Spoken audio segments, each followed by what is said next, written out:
நாம் இன்றைக்கி சூப்பரான ஒரு குளியல் பொடி தான் ரெடி பண்ண போகிறோம். அதுக்கு தேவையான பொருட்களை பார்த்துக்கலாம்.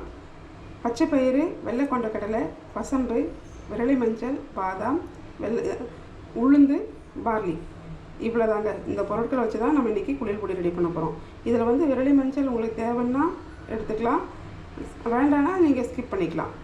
மற்ற எல்லா பொருட்களும் சேர்த்துட்டு கண்டிப்பாக பொடி பண்ணிவிட்டு குழந்தைங்க பெரியவங்களுக்கு யூஸ் பண்ணுங்கள். சூப்பராக இருக்கும், நல்ல ரிசல்ட் கிடைக்கும். வாங்க வீடியோக்குள்ளே போகலாம். இங்கே பாருங்கள், எல்லா பொடியையுமே நல்லா நீட்டாக அரைச்சிட்டு வந்தாச்சு.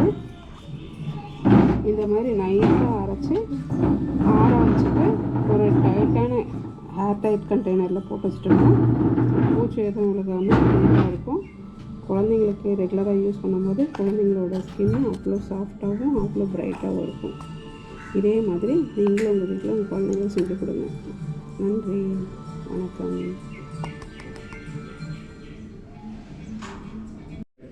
இங்கே பாருங்கள், எவ்வளோ சூப்பராக ஒரு நைஸாக இந்த மாதிரி அரைச்சி வச்சுட்டிங்கன்னா டெய்லி ஒரு 2 ஸ்பூன் எடுத்துகிட்டு ஒரு பால் இருந்தால் பாலில் கலந்து அப்ளை பண்ணுங்கள். இல்லாட்டி வாட்டர் கூட போதும். அவ்வளோ சூப்பராக, அவ்வளோ ஒரு ஹெல்த்தியான ஒரு நல்ல குளியல் பொடி இது. உங்கள் வீட்டில் இந்த மாதிரி தயார் பண்ணி உங்கள் குழந்தைங்களுக்கும் கொடுத்தீங்கன்னா சூப்பராக ஸ்கின் அவ்வளோ சாஃப்டாக, அவ்வளோ மென்மையாக இருக்கும், பிரைட்டாக இருக்கும்.